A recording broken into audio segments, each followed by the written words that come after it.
Gravando. Terminamos, então, a parte de... Cadê minha caneta? A parte de resíduos sólidos urbanos. A partir de hoje, começamos a parte de drenagem, ok? Drenagem, água da chuva. Como destinar a água da chuva e o que fazer com ela. No momento atual, falar de drenagem, eu tenho que dar um jeito na água da chuva. Que chuva? Nós estamos numa estiagem, hoje os dados informados é que a estiagem é a mais severa desde 2002 na nossa região aqui. Então tá bem preocupante a situação. Mas qual é a tendência lá da hidrologia? Essa chuva vai ser compensada em algum momento. Ok? E vai vir a precipitar muito e vai ter que se dar um jeito nessa água. Em áreas rurais não tem tanto problema isso, porque tem como escoar. O grande problema da drenagem são em áreas urbanas, para não causar inundações. Daí a galera vai se afogar, isso aí, Denis. Lembrem de mim quando houver inundação. O grande objetivo é não causar inundações. Partimos de um pressuposto que as cidades foram construídas em locais bem complicados. Todas, salvo raríssimas exceções, as cidades se iniciaram em povoados próximo a rios.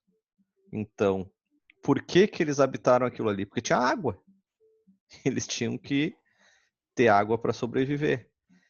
E hoje, com os recursos que temos, etc., esses locais, a água muitas vezes nem é retirada desses corpos hídricos, mas nos momentos de precipitações acaba por causar inundações. Então, só uma breve contextualização da situação. Drenagem é drenar a água da chuva. Fazer alguma coisa com a água da chuva. Certo? O objetivo primordial da drenagem, não causar inundação. Eu tenho que dar um jeito na inundação. Depende também a engenharia não vai a qualquer lugar. Então, nós temos limitadores para isso. Mas a nossa diretriz é evitar inundação, evitar ruas alagadas, etc, etc. Estamos falando em drenagem urbana, tá, gente? Foquem no conceito urbano. O que vai representar tudo isso? Nós vamos ter 3 aulas sobre drenagem. Primeira aula é uma contextualização geral e quando eu ministrei as outras disciplinas, que hidráulica não foi para vocês, eu não sei com quem vocês fizeram, mas drenagem é o quê? Hidrologia e hidráulica, não tem nada de novo. Somar essas 2 disciplinas. Então, na aula de hoje, nós vamos rever a parte hidrológica e rever a parte hidráulica. Esse é o conceito técnico de drenagem. A aula que vem, reprovei hidrologia, mas daí tu vai ter que passar. Não posso abrir aqui, William. Mas depois eu abro. Claro, pode deixar. Vou salvar aqui no meu sistema.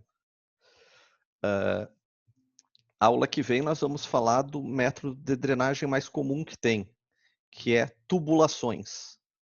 Então, aula destinada a esse sistema. Não é melhor nem pior, é o mais usado. Então, nós vamos destinar uma aula para isso. E, na última aula, terceira, a gente vai falar sobre métodos alternativos, que é o que está daqui para frente. Já se faz e o que tem que fazer, que são abordagens muito diferentes. Por que eu estou falando isso agora? A gente tem que pensar mais amplo. Não é assim, ó, choveu, eu tenho que botar num cano e jogar para o rio. Não é isso. Eu tenho que pensar o que eu preciso fazer. O conceito todo é retirar a água e não deixar inundar. Bom, aí eu vou ter que usar engenharia e formas diversas e até criar novas para resolver isso. Mas não foquem só em tubulação. Tubulação é uma. Eu tenho inúmeras formas. Lembrem uma coisa assim, ó. Quanto mais água eu canalizo e jogo para o mesmo corpo hídrico, que é uma macrodrenagem, mais eu vou sobrecarregar aquele. E uma hora vai causar um remanso, que vocês devem ter visto em hidráulica o que é, e a água vai voltar. Então, isso não é infindável. Eu vou impermeabilizando, impermeabilizando e jogando no rio e o rio vai dando conta. Não, ele tem um limite. E é isso que a gente tem que pensar. A diretriz, o básico para vocês trabalhar com drenagem. A diretriz da drenagem é escoar a água. Agora, como, de que forma, para onde, nós vamos ter que pensar isso. Certo? Mas tirem da cabeça, se eu puder ajudar em alguma coisa a formação de vocês, tirem da cabeça que é ligação direta, telhado, calha, condutor vertical, condutor horizontal, tubulação urbana, rio. Certo? Isso é chamado abordagem higienista. Eu pego a água e jogo para um canto. Como se eu jogasse lá e terminou e tchau. Mas não é assim. Quanto mais eu jogo, mais vai subindo aquele nível em momentos de precipitação alta. Então, eu tenho outras abordagens para pensar nisso. Não tem o método correto, perfeito. Existem inúmeros artifícios de engenharia que a gente pode usar e nós temos que ir pesando eles, inclusive criando novos, certo? Sempre com a diretriz, eu não posso inundar, a água tem que escoar. Ou, eu digo não posso inundar, eu posso criar pequenas inundações, sem problema, em locais que eu vou prever que vai acontecer isso, certo? Então era só um amplo disso.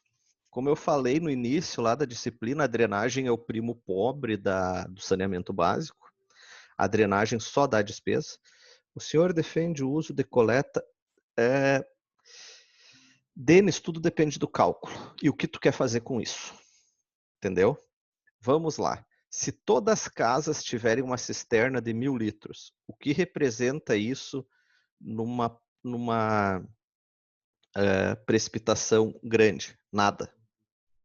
Entendeu? Bom, eu quero fazer uma cisterna para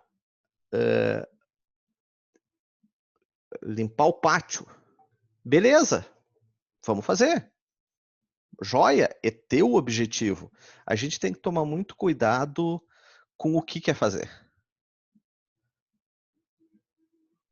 Certo? Não chega nem molhar o chão daí. O problema é o volume, cara. Eu vou. Tem aqui em Santa Rosa, nós estamos numa discussão violenta. Eu já. O problema é que não coleta tudo. É uma falsa ilusão que tu coleta tudo. Cara, eu já fui até na Câmara de Vereadores falar sobre isso, mas é muito difícil. Piscina.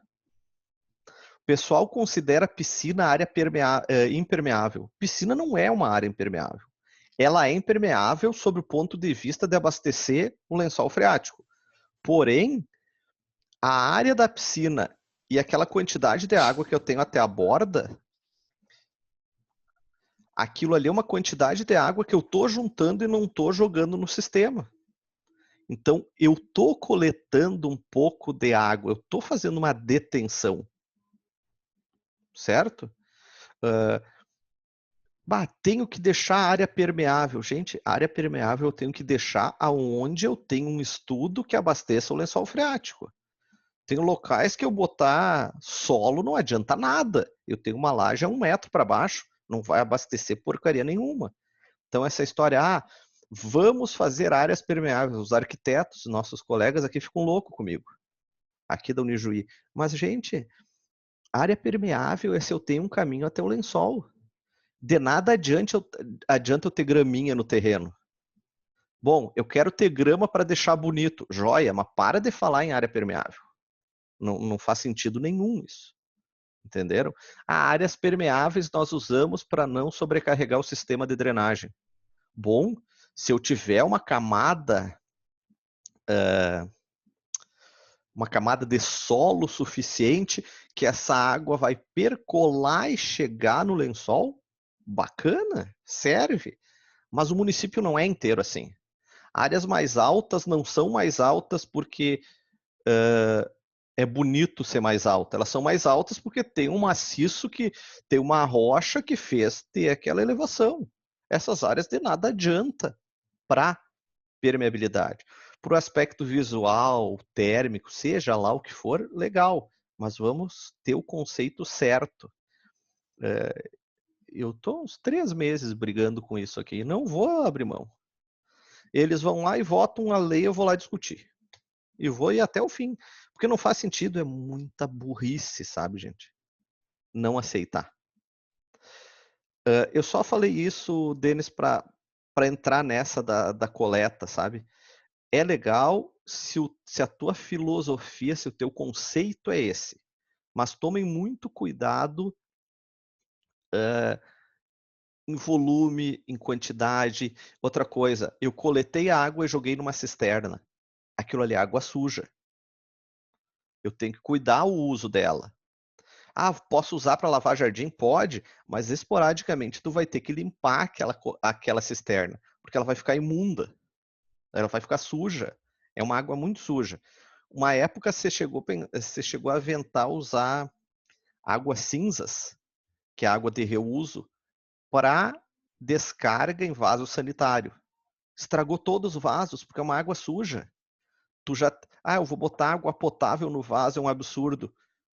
Paciência, gente. Tu quer ter aquilo limpo ou tu quer botar uma água preta no vaso? Entenderam? Deve obedecer padrões da potabilidade. Isso aí. Mesmo que tu não vá tomar, ela não pode estar suja. Entendeu? O maior transmissor de doenças do planeta é a água. Tem que tomar cuidado com essas coisas. Existem umas falácias assim, a solução da lavoura, né? Mas vamos a fundo. O que é isso? Eu sei que eu estou fazendo uma coisa contra-intuitiva aqui, que todo mundo tende para o outro lado, mas caminhamos nessa outra direção. A gente não pode questionar tudo, achar que é tudo ruim, mas tem que pensar o que está acontecendo e o que é o correto. Vamos numa diretriz e vamos lá. Teve um professor, a última coisa eu começo a aula, um colega nosso, numa das viagens a Ijuí, ele é médico, e ele tem uma cisterna. E daí ele começou a falar e eu disse, tá, posso conversar contigo sobre isso? E um outro colega disse, não deixa o Juliano falar que ele vai fazer tu terminar com a cisterna. Eu, não. Eu vou te mostrar o que é e tu decide o que tu faz. Daí, beleza. Ele tem uma cisterna de... Era 1.000 litros. 1.000 litros. O que é a cisterna dele? Ele pega a água suja da piscina e joga lá. Então, teoricamente, ele não está botando água fora. E daí ele joga de volta para a piscina. Beleza, um sistema, um circuito fechado. Bom, são 1.000 litros, né? Perguntei para ele quantas vezes por ano tu limpa essa caixa d'água. 5 vezes. Quanto tempo tu leva para limpar? 1 hora. Então são 5 vezes por ano, 5.000 litros. Certo? 5 vezes de 1.000 litros. Ele é médico. 5 horas dele, quanto vale? Ele não quis me dizer. Mas eu te falei, se eu encher esses 5.000 litros com água potável da rua, quanto representa? R$ 25. É R$ 5 o 1.000 litros. Ele me olhou assim, não, eu tô tendo prejuízo. Lógico que tu tá tendo prejuízo. Então, para de pensar que tu tá fazendo isso para ter lucro e começa a pensar que tu tá fazendo isso porque tu quer ajudar o meio ambiente, que a tua filosofia de vida é essa, joia. Mas tu tá sendo passado para trás por ti mesmo. Então tem que cuidar esse tipo de coisa, sabe, gente? Vendam o negócio como uma coisa boa ambientalmente, mas não tem economia. Na soma não vale a pena. Uma última coisa. Eu falei que era outra, mas essa. Nós temos aqui em Santa Rosa uma empresa grande, a ACO, tratores, colheitadeiras. Eles podem coletar água, eles têm uma máquina de pintura a seco. Ela é por eletrólitos, não sei o que, não sei como é que funciona. Mas assim, ó, o jato de tinta é seco e adere por uma carga elétrica, lá adere no metal. Então, não tem umidade nenhuma. Mas qual o problema? Essa máquina esquenta muito e ela tem que ser resfriada continuamente com água. Tem que correr água por ela. É uma indústria. Eles poderiam ter um poço, pegar essa água e jogar na máquina. Eles preferem comprar água potável, gente. Pintura eletrolítica, isso aí. Eles preferem comprar água potável para resfriar a máquina. No cálculo deles, vale mais a pena gastar nisso do que correr o risco de dar um problema. Então, assim, ó, isso é engenharia, é tu fazer conta. Eu não estou dizendo que um lado é melhor que o outro. Hoje é assim. Mas a gente tem que pensar, não pode, o cara falou tal coisa, vamos. Tem que entender o que está acontecendo, tá? Vamos lá, senão eu vou me perder na poeira, que é bastante coisa. Deixa eu ajeitar vocês aqui. O William, sem vergonha, tirou a câmera. A Sabrina não quer ligar a câmera, os outros eu nem tento. Vou deixar mais pra quando a gente estiver conversando, professor. Senão Tá bem, não tem muito porquê. mas tu pode me interromper a qualquer momento. Tranquilo. Tô aqui para conversar. Beleza. Vamos lá. Gente, isso aqui é o Muro da Mauá, em Porto Alegre. Quem conhece. Chegando em Porto Alegre, tem a Avenida Mauá, aquela avenida que chega na rodoviária, vai até o gasômetro. Na verdade, ela vem bem antes da rodoviária. A Freeway, que vira Castelo Branco, que chegou a se chamar Avenida da Legalidade, as pessoas não tem o que fazer, ficam trocando nome. Bom, o que acontece? Deixa eu abrir um mapa aqui para vocês, que eu fico falando e esqueço que eu tenho essa possibilidade. Aqui eu vou abrir um mapa e vou mostrar para vocês aonde está isso. Eu prefiro perder mais tempo nessa parte do que na parte de cálculo mesmo.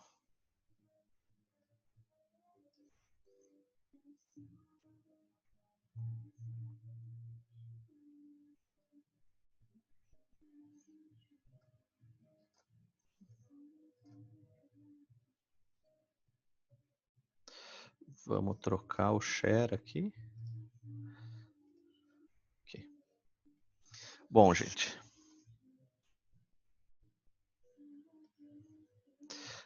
Aqui é a rodoviária, chegada de Porto Alegre. Aqui é a usina do gasômetro. Aqui temos o Guaíba, ó, diz Rio Jacuí. O rio é o Jacuí, mas é a lagoa do Guaíba, tá? O que acontece aqui? Em 1941 teve a maior enchente de Porto Alegre. Se vocês observarem, o centro de Porto Alegre aqui é tipo uma península. Isso aqui alagou tudo. Foi a maior enchente de Porto Alegre registrada, certo? E o que foi construído? Foi construído um muro aqui, ó. Muro da Mauá. Tá? Só botei o mapa aqui para vocês entenderem. Qual o objetivo do Muro da Mauá? Evitar que a água do Guaíba chegasse na cidade. Esse é o Muro da Mauá. Esses prédios, alguns ainda estão lá, são prédios bem velhos. Aqui são prédio, edifício Banrisul, são prédios, o centro histórico está aqui. A rodoviária está um pouquinho para trás. Olha, isso aqui era como se construía na época, é um muro de concreto, tá, gente? Muro da Mauá, ok? Aqui tem dados sobre ele, ó. Passaram 30 anos, a administração pública começou a pensar em projetos para evitar uma nova tragédia. Passaram-se 30 anos até a edificação de uma cortina de proteção que pretendia isolar o centro histórico das águas do Guaíba. Inaugurado em 74, o muro de 3 metros de altura e 3 de arrimo embaixo possui 2,64 quilômetros e 14 portões. O que são portões? Nas elevadas, tipo assim, uma rua passa embaixo da outra, ali na Mauá. O que acontece? Existe um portão, ninguém sabe que tem esse portão, mas ele está escondido. Se a água começar a chegar, esse portão é fechado. E corta-se esse fluxo para segurar a água que bate aqui. O que é interessante? Deixa eu tirar essas imagens. Esse muro da Mauá, ali por 2012, 13, desde 74 ele não tinha utilidade. A água nunca mais subiu. E no conhecimento popular, ele já era uma obra defasada. Para que eu tenho aquele muro tão feio que quem está caminhando não consegue ver o rio, que é uma coisa bonita, por uma água que nunca chegou? Então começou-se a aventar a possibilidade de derrubar o muro. Eu não sei precisar o ano, mas eu acho que foi 16 ou 17, a água chegou a 10 centímetros do muro. Os portões foram fechados a primeira vez, mas não precisou. Certo? Então, obras de drenagem, por mais que elas pareçam inúteis, elas são feitas para ser usada uma vez lá de vez em quando, no momento da tragédia. Pensem o dinheiro que foi gasto nisso para nunca ter sido usado. Até hoje a água não bateu no muro. Mas pode bater agora, nós estamos numa estiagem, daqui 2 anos pode bater no muro. E aí? Isso é drenagem, entendeu? Mas como a vida das pessoas é 80, 90, 100 anos, quem vai muito, às vezes o teu período de vida não vê aquilo ser usado e tu acha inútil, porque a escala temporal da drenagem é muito grande. Certo? São coisas muito amplas. A gente não pode... fiz não sei o quê, nunca foi usado. Sim, que bom, mas o dia que precisar tá ali. Quem tiver interesse, quem gosta de pesquisar, pesquise sobre a Holanda, gente. A Holanda é incrível. A Holanda é um país abaixo do nível do mar, que ela é toda separada por diques. O país é todo protegido. Então, existem diques que abrem e fecham. O país é protegido, porque ele está embaixo do nível do mar. Conforme as marés, alagava tudo. Amsterdã é uma cidade interessantíssima, porque ela é toda cheia de canais. Por que os canais? Esses canais foram construídos porque era tudo uma área úmida, um banhado. Um material tipo uma trufa. Trufa mesmo, é turfa. Trufa. O que eles faziam? Eles cavocavam e essa terra, essa coisa que saía do canal, ia para o lado e ficava um terreno um pouco mais sólido para poder construir. Então, tu cavocava, jogava para os dois lados, construía aqui, aqui ficava um canal. Deixa eu ir no mapa também.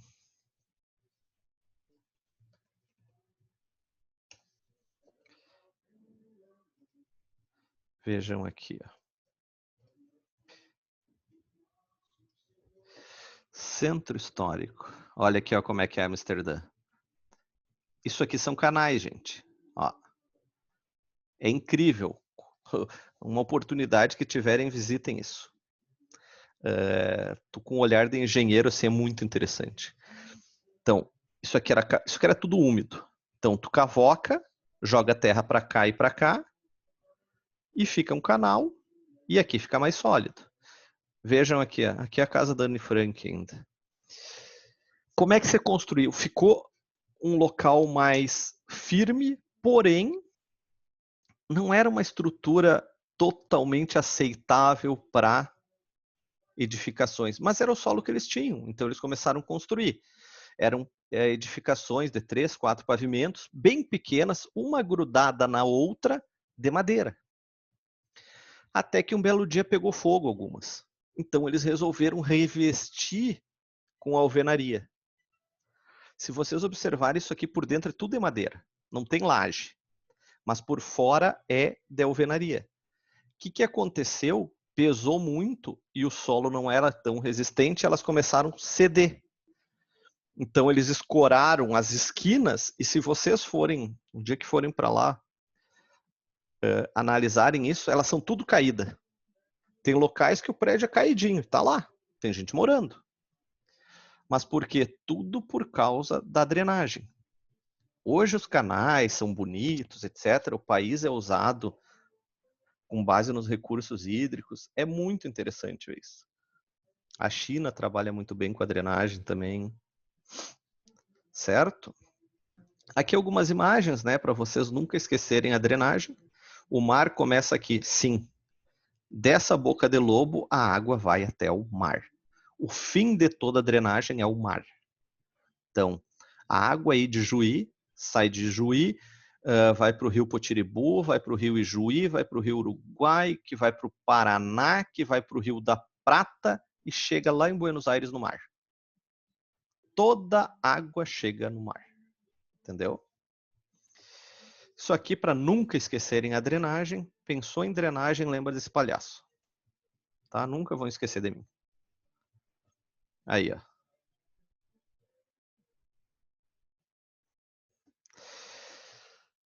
O que vamos ver aqui?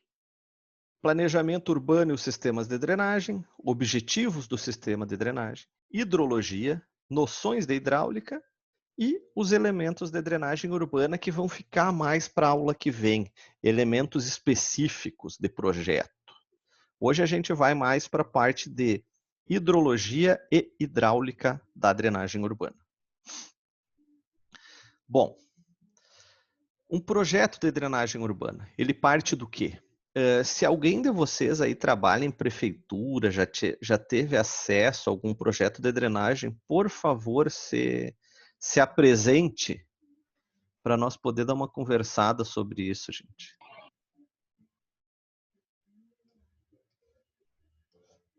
Eu estava botando o chat aqui, vai que alguém tem vergonha e fala no chat. Bom, precisamos de dados hidrológicos, hidrologia crua. Eu preciso saber o que está acontecendo. Eu não tenho como projetar alguma coisa sem eu saber o que eu tenho que transportar. Se eu vou fazer uma estrada, eu tenho que saber o que vai circular nela. Se eu vou transportar água, eu tenho que saber quanto de água eu tenho que transportar. Para eu saber quanto de água eu tenho que transportar, eu preciso de dados hidrológicos. Quanto chove, de que forma chove, quando, qual a perspectiva para o futuro e assim por diante. Características geométricas e geográficas do empreendimento. Parte da engenharia crua. Legislações, conceitos existentes, é o conceito, como tu vai pensar esse sistema. Técnicas de dimensionamento, hidráulica, a hidráulica é a parte de transporte dessa água, como eu vou fazer isso. Materiais e formas de execução dos equipamentos e transformar as informações em um projeto, ok? O grande gargalo disso tudo é a hidrologia, os dados hidrológicos. É uma área da engenharia muito pouco levada em consideração, então os projetos são feitos muitas vezes sem ter informação do que tu vai transportar, no chute. O que são os itens observados? Quantidade de água, qualidade e a parte de meio ambiente.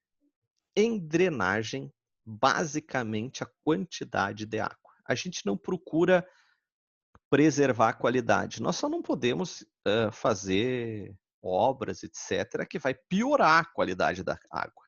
Mas eu tenho que transportar ela, então não é o mesmo cuidado que a água potável, que eu tenho que preservar aquela qualidade, ok? Vamos separar dois conceitos básicos agora. Microdrenagem e macrodrenagem. Basicamente, não há uma divisão,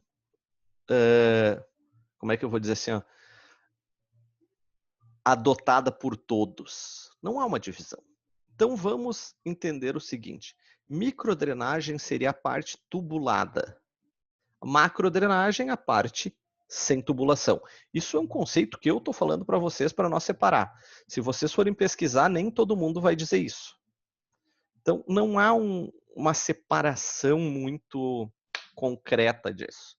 É o mais fácil para começar a falar em drenagem, é isso. Então, Todos os rios do planeta fazem parte da macrodrenagem. Todos. O rio Amazonas é um dispositivo de macrodrenagem. O rio Amazonas só está lá porque uma quantidade grande de água precipita, não há como infiltrar e escoa para locais mais baixos. O rio nada mais é que uma valeta, que por milhares de anos a água passou ali e ela adquiriu certas condições que chamamos de rio, mas é uma valeta.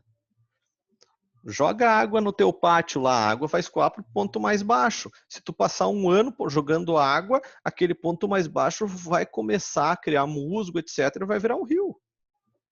Um rio é um dispositivo de macrodrenagem, seja ele qual for. Então, todos os rios escoam de uma forma ou outra, são afluentes de outros rios e vão chegar no mar, ok? 3/4 do planeta é água. Então, nós estamos falando de muita água. Aqui está o conceito de microdrenagem, um deles, ó, não tem norma, não há norma concreta sobre isso, está em discussão. Áreas de 100 a 120 hectares, isso não é uma perspectiva, e tubos pequenos, então até 0,57, meio metro cúbico por segundo, 500 litros por segundo, isso é muita água, certo? Quem deve legislar e fiscalizar a implantação de sistemas de drenagem? Município, ok? Está na carga do município a drenagem. Bom, o município quer terceirizar isso, não tem problema. Se alguém tiver interesse, o município pagar, pode terceirizar. Sei lá. O William vai montar a empresa aí, o William Drenagem, e vai receber do município para trabalhar, para fazer a desobstrução de todas as redes, construir novos equipamentos. Tudo bem. Mas quem é o responsável é o município. Como ele vai fazer isso é problema dele. Está na carga dele. Quais são ações danosas que prejudicam a nossa drenagem? Desmatamento, substituição da cobertura vegetal, instalação de redes de drenagem artificial, tubos, e ocupação de áreas de inundação. Esse é o pior, né, gente? A grande maioria das vezes, as áreas inundadas vão inundar sempre. O problema, pensem, raciocinem comigo. Eu tenho uma área verde lá e tal, inunda, depois secou, inundou, secou. Qual o problema? Nenhum. O problema é ter gente morando lá. Uma das formas de resolver a drenagem é áreas de inundação não serem ocupadas. Isso é planejamento urbano e pulso firme, que é muito difícil. É muito difícil tirar o pessoal que está lá. Mas isso é uma das medidas para conter a drenagem, para resolver a drenagem. Tem locais que vão alagar sempre. Não tem obra de engenharia que contenha. O caso de Porto Alegre ali não tinha o que fazer, não tinha como tirar o centro inteiro dali. Bom, eu fiz uma obra. Se resolveu até hoje, sim. Talvez daqui 5 anos dê uma chuva que derrube o muro. Certo? Quais as consequências dessas ações danosas? Impermeabilização superficial, redução do tempo de concentração, conceito de hidrologia. Tempo de concentração era o tempo que a água levava para ir do ponto mais distante à ponta da bacia. Então, eu vou fazer uma metáfora aqui. Pensem que isso aqui é uma esponja. Tá? Eu abri a torneira aqui em cima. Começou a entrar água. Bem pouquinho, tá? Era só uma restezinha de água. O que acontece? Essa esponja vai saturando, encharcando. Vai chegar um ponto que ela está tão cheia d'água que começa a escoar aqui embaixo. Então, quanto entrar aqui, ela saturou e fica embaixo. A vazão que entra aqui sai aqui embaixo e ela está cheia. Isso é o tempo de concentração. O tempo que leva para encher a bacia. Quanto maior esse tempo, em drenagem a gente trabalha muito com tempo. Quanto maior o tempo de concentração, melhor, porque ela está enchendo até começar a escoar. Tempo de concentração curto, a bacia encheu e começou a jogar água, inundou tudo. Então nós temos que trabalhar na redução do tempo de concentração, no aumento do tempo de concentração. Vamos ter formas para isso, mas a diretriz, aumento do tempo de concentração. E aqui é aumento do escoamento superficial. O que é isso? Aumento da água acima do solo. Conjunto de medidas que tem como finalidade a minimização dos riscos aos quais a sociedade está sujeita e a diminuição dos prejuízos causados pelas inundações, possibilitando o desenvolvimento urbano da forma mais harmônica possível, articulado com as outras atividades urbanas. Um conceito lindo, dificílimo. Meu primeiro trabalho que eu tive, que eu mexia com drenagem, chovia, eu não conseguia dormir. Porque tu entra em desespero. É um absurdo. Daí a idade vai te ensinando que tu pode ficar mais tranquilo. Que tem coisa que não tem o que tu fazer. Mas é difícil. O que temos aqui? Ó?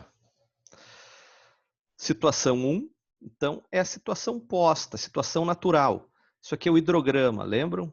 Vazão por tempo. Então, o que acontece? Choveu, um tempo depois atingiu o pico e voltou. Um pico baixo em longo tempo. Situação 2, urbanizou. Então, o tempo foi muito curto e o pico lá em cima, muita vazão. Muito pouco espaço de tempo. Então, situação normal, urbanizada. E aqui a situação 3, não dá para ver direito, mas são adotadas medidas corretas de drenagem. Então, eu jamais vou conseguir chegar na situação natural, mas eu baixei o pico e aumentei o tempo. O termo correto, o que eu falei no início da aula?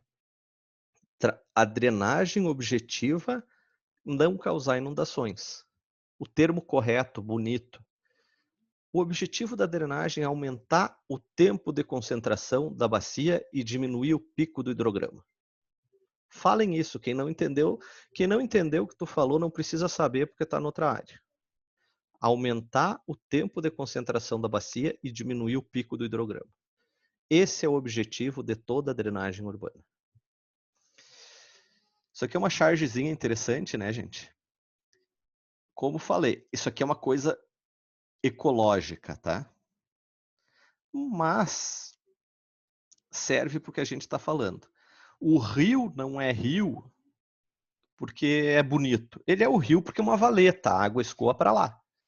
Com o tempo, tiraram o rio, construíram em cima, a água vai passar em algum lugar. Porque é o ponto mais baixo. A não ser que tu encaminhe ela para outro lugar.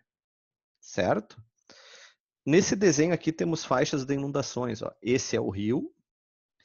Faixa de inundação média e faixa de inundação maior. O que é isso? É normal o rio ir para esse ponto. É natural. Todo rio tem 2, 3, 4 calhas. Existe a calha normal e a calha de cheia. Ele vai ir para lá, ele tem que ir para lá. Então, assim, ó, tu tá na beira do rio e a água te atingiu, tu tá na área de inundação. Aquilo é feito para extrapolar. Não existe física diferente nisso. Olha só. Área de fluxo normal, limite de inundação. Qual é o problema? Eu botar umas casinhas aqui. Vai alagar. Bom, eu posso construir poldres, construir diques aqui. Joia, proteger aqui em algum lugar, vai alagar.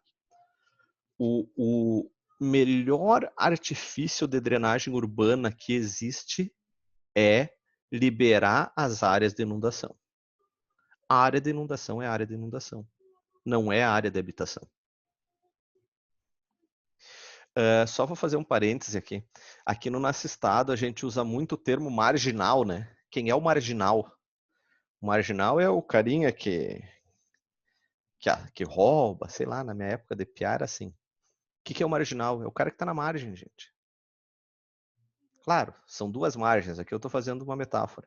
Tá, a margem da sociedade, mas é na margem do rio também. Ok? Não é um local salubre para viver. à margem do rio. Mesmo que se façam obras, loteamentos lindos com ar em volta de lagos. Bom, se é um lago artificial, foi calculado. Mas se é em volta de um lago natural, tu tem que preservar a área de inundação. Então, não há normas da ABNT ainda, está em discussão, e existem apenas legislações redigidas por órgãos públicos e prefeituras. Se vocês quiserem normas de drenagem, pesquisem no DEP, DEP, Departamento de Esgotos Pluviais, Porto Alegre. Ele tem um caderno de encargos muito bom. Foi elaborado em conjunto com a URGS, é um material muito bom. Porto Alegre é uma das únicas cidades do estado que tem um departamento de drenagem dentro da prefeitura, com engenheiros, equipe técnica. Eles só fazem a drenagem, eles não fazem nada além disso. O conceito atual de drenagem, então, né, gente? O que temos aqui? Boca de lobo, condutor, ramal de ligação e rede. Esse é o conceito normal. Nós nem sempre construímos assim. Na nossa região aqui é um pouquinho diferente. Isso aqui geralmente está aqui. A gente não faz o ramal, bota uma rede de cada lado. Imaginem o queijo suíço que é as ruas. Rede de água, rede de esgoto, duas pluviais, telefone e querem botar energia em alguns lugares. É um emaranhado de coisas enterrado. E não é um túnel como na Europa antiga, que todas as redes são de metal e tu quer fazer algum conserto, tu desce lá e conserta. Aqui é tudo enterrado. É um Deus nos acuda, gente. Certo? Nós vamos ver outras bocas de lobo também, mas aqui é só para adiantar quem nunca se preocupou em saber o que é drenagem, que a drenagem tem a boca de lobo e a rede. Quando a rede está fora da diretriz da boca de lobo, tem um ramal de ligação.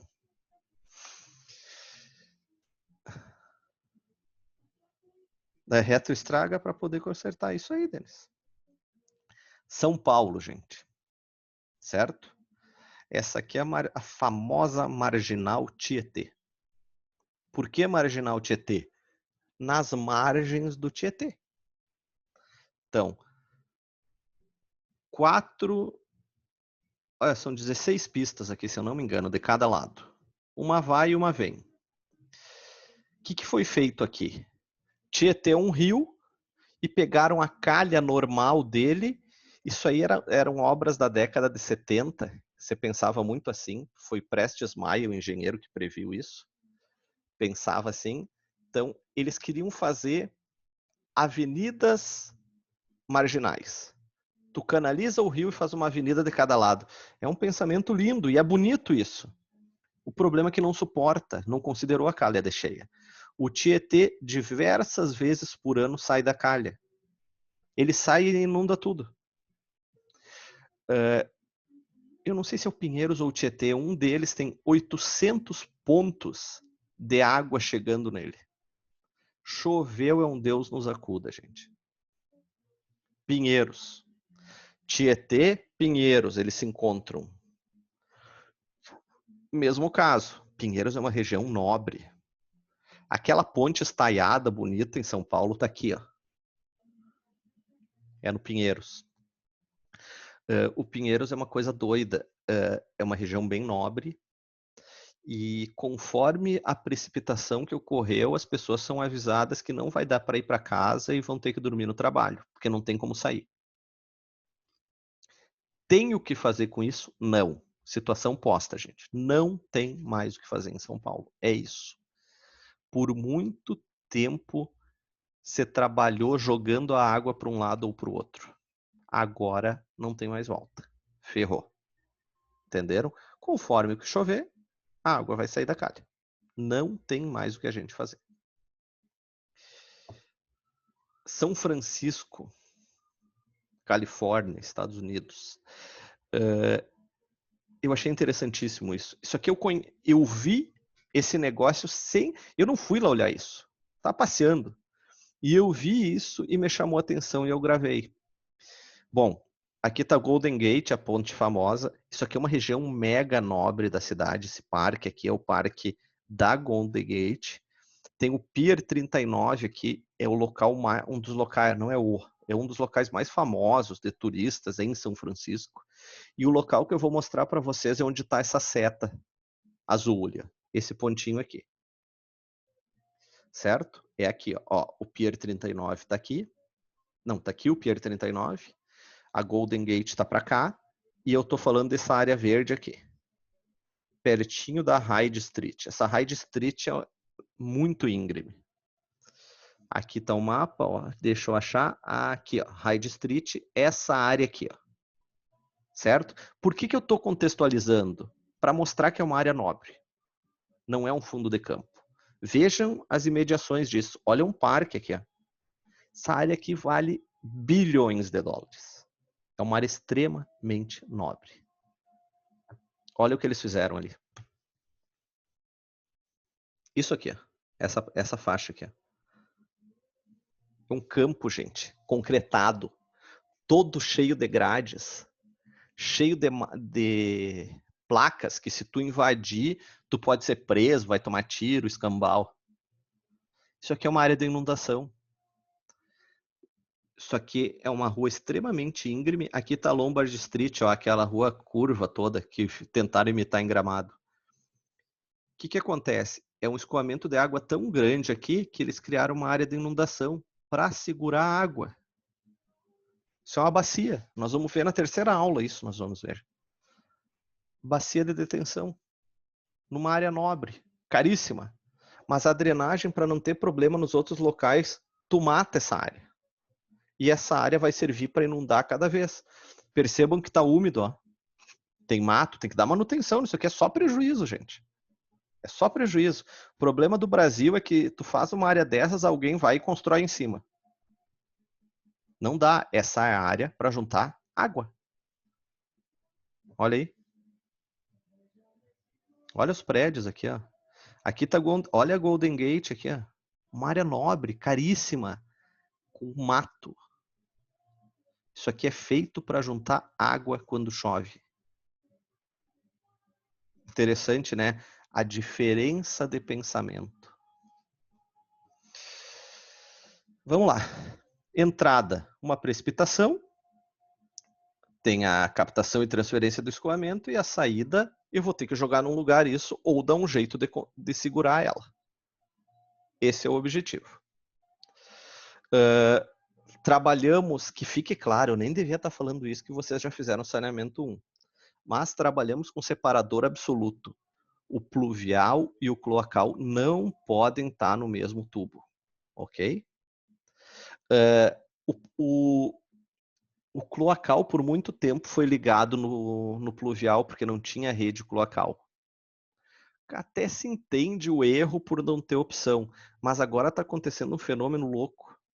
Tendo a rede cloacal, os caras estão ligando o pluvial nela, que é uma rede de 150. Estoura cano, é um desespero, e a gente não consegue descobrir aonde, porque como é que tu vai saber quem ligou o cano? E quebrando casa por casa? Isso é uma coisa que eu confesso que eu não esperava que acontecesse. Tu espera um pouco de educação das pessoas, né?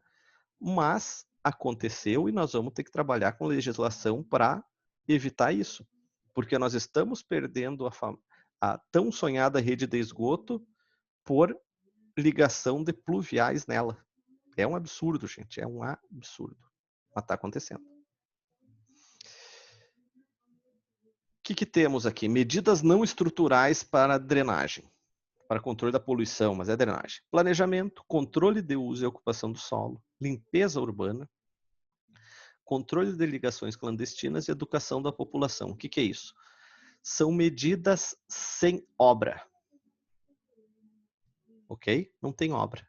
É medida não estrutural. Medida estrutural é faixa gramada, vala de infiltração, pavimento poroso, bacia de detenção seca, bacia de detenção úmida ou chamada de retenção e assim por diante. Exigem obras. Então eu posso ter medidas não estruturais e estruturais. Medidas estruturais são muito mais holísticas, mas mais longas de aplicação. mas podem resolver a longo prazo. Não é fácil. Não há consenso entre a comunidade técnica entre o aumento da precipitação e da urbanização. Se teria alguma influência precipitação e urbanização, não há consenso.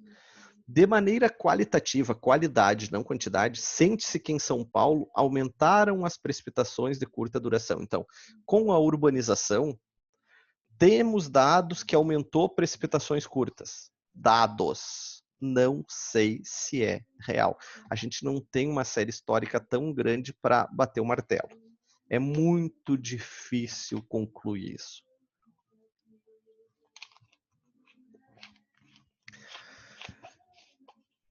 Começamos então agora com hidrologia e depois vamos para a hidráulica, certo? Não é nada novo para ninguém. Me interrompam se tiverem dúvida, mas eu vou fazer um resumo da nossa parte de hidrologia e de hidráulica. Não sei porque tinha esses... Agora ficou mais bonito. Ó. Começamos com a hidrologia. Por quê? A hidrologia vai nos dizer quanto de água eu tenho. E a hidráulica vai nos dizer como eu vou transportar essa água. O normal de projetos de drenagem é fazer só a hidráulica. Porém, eu não posso fazer sem saber quanto de água eu tenho que transportar. Eu preciso da área hidrológica. Senão o projeto sai furado. O que é hidrologia? Baseia-se em elementos observados e medidos em campo. Então, a hidrologia é baseada em medidas.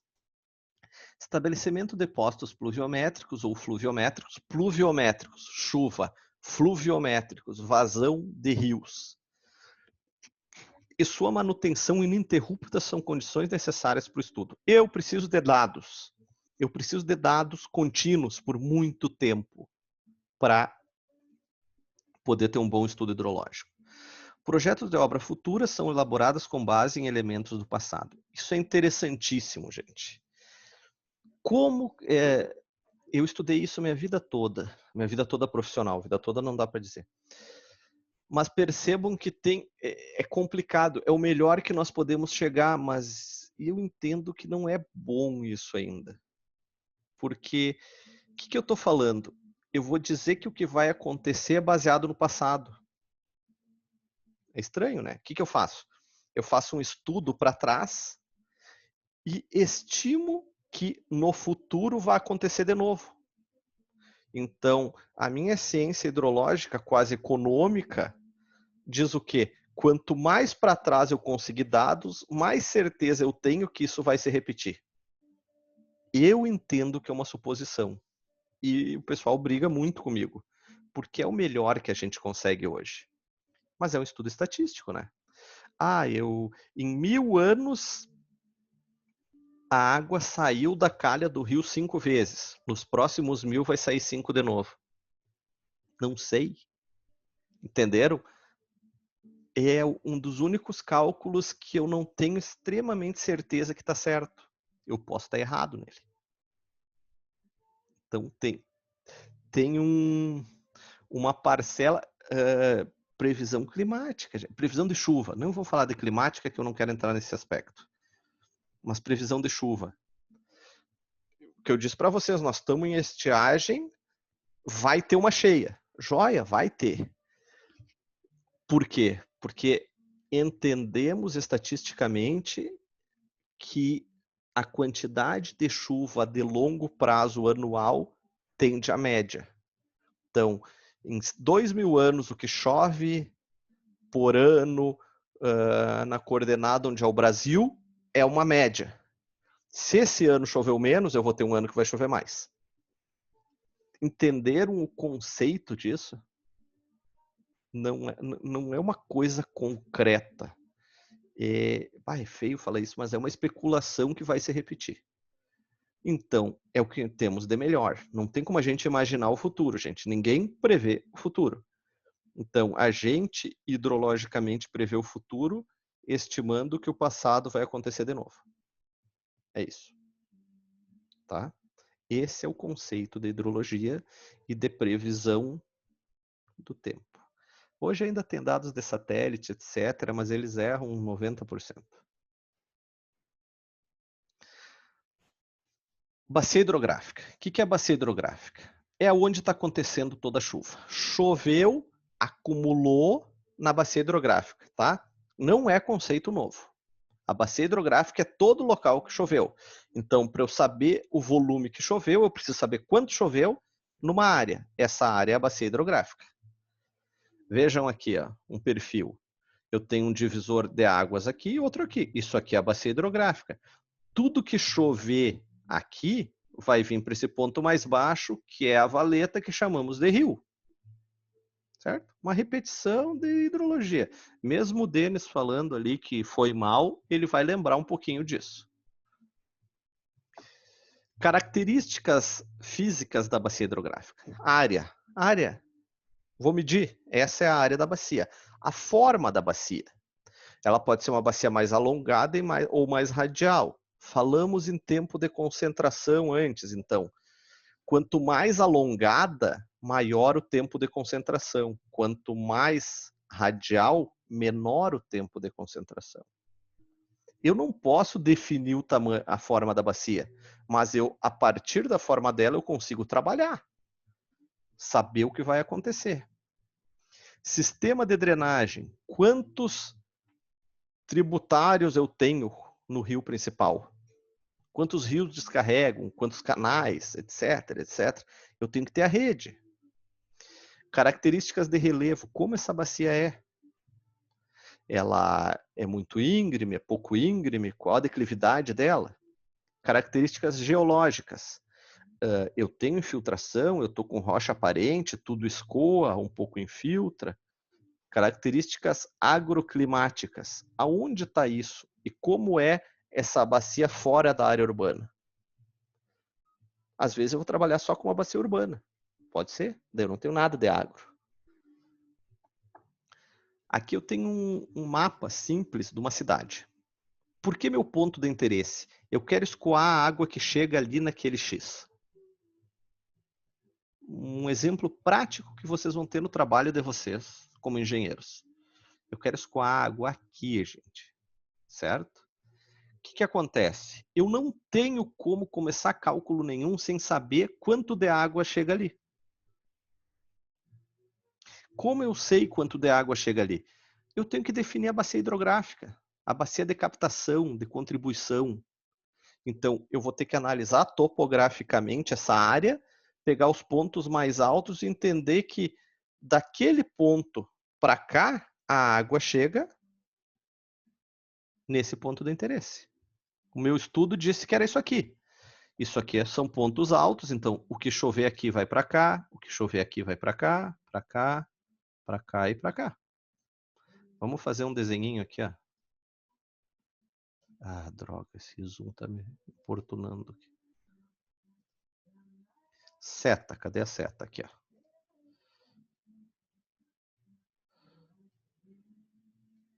Então, o que chover fora, ó, o que chover aqui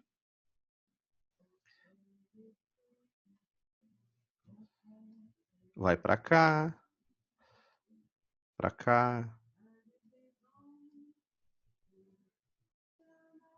Entenderam?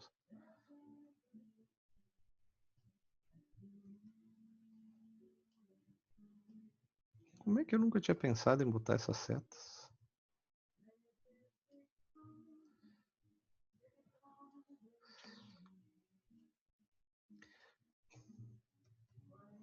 Porém, o que chover nessa área, que é a minha bacia hidrográfica, vai para aquele nosso ponto ali.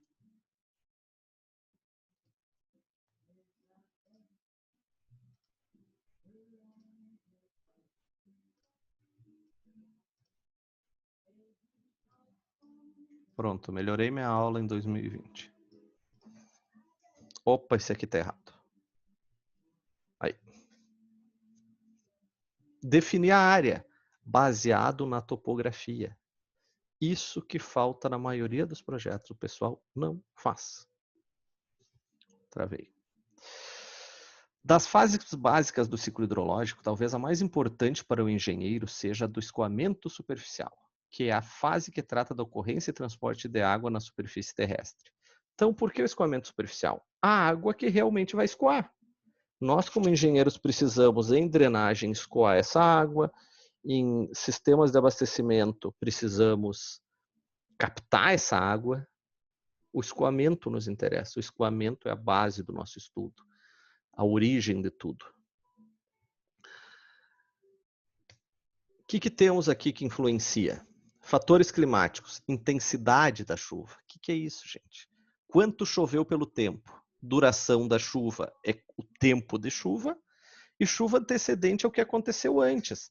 Uma bacia que esteja com chuva antecedente, ela vai ter na chuva posterior um escoamento maior, porque eu já estou com ela saturada. Fatores fisiográficos, físicos. Área da bacia, forma da bacia, permeabilidade do solo, topografia. Esses 4 fatores nós falamos aqui. Ó. Era esses aqui, quando eu falei de características da bacia. Certo? Percebam que vocês ficaram o semestre inteiro estudando hidrologia e a parte hidrológica que interessa para a drenagem, eu vou resumir em 20 slides. Não tá tudo aqui, gente. Não tem como tá tudo. É um semestre inteiro de hidrologia. Que se a gente quisesse, podia transformar a hidrologia num curso inteiro. Podia ter formado engenheiro hidrológico, passar 5 anos estudando, que é muita coisa. Mas isso é um resumo. Ficou com dúvida em alguma coisa, vai lá para o material de hidrologia que está bem mais amplo. Faltou no de hidrologia, vamos para os livros. Me perguntem, procurem, certo? Deu pavor agora. Isso é muito legal, Denis, para. Coeficiente de escoamento superficial. Quanto da chuva vira escoamento? Esse é o coeficiente de escoamento, coeficiente de runoff, coeficiente de deflúvio, são termos usados, certo? Então, quanto chegou de chuva, quanto disso virou escoamento? Um coeficiente de escoamento 0,3, 30% da chuva escoou. Estou falando de drenagem urbana.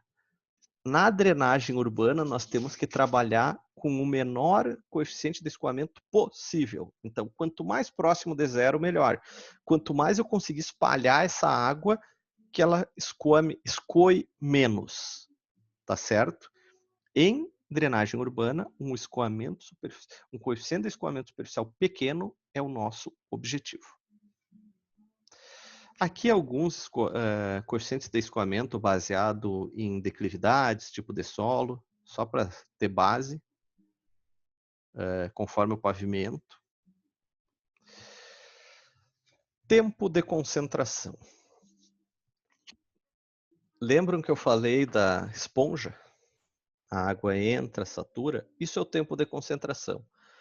Tecnicamente, hidrologicamente, falamos então, hidrologicamente, o tempo de concentração é a quantidade, o tempo que a água leva para ir do ponto, uma gota de água leva para ir do ponto mais distante da bacia ao exutório, foz, fim da bacia.